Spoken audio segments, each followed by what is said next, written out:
again, another application na naman guys ang ituturo ko sa inyo, at ito ay bagong-bago pa ito guys, at ito ay bagay sa mga ayaw mag-live. So audio lang ang tasking dito guys.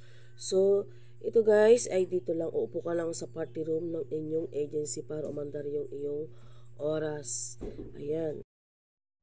So ayan guys, sa gustong mag-join, nandyan yung aking agency 106783. Ayan, i-click nyo yung my agency and host. Diyan kayo mag-join, i-click nyo yan, diyan kayo mag-join. And then dito din guys makikita ang tasking kay Yostar.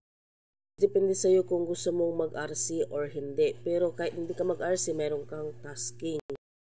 Kung nag-RC, 2 hours ang iyong tasking, 2K ang iyong marireceive na diamonds. Pero pag nag-RC ka, ma-open yung new host extra reward. Ayan, 1K, 2K, ayan, yan yung magiging tasking mo pag nag-RC ka. Pero pwede ka nag-RC, okay lang. Ayan, sa gusto mag-agent, PM nyo lang ako at i-guide ko kayo.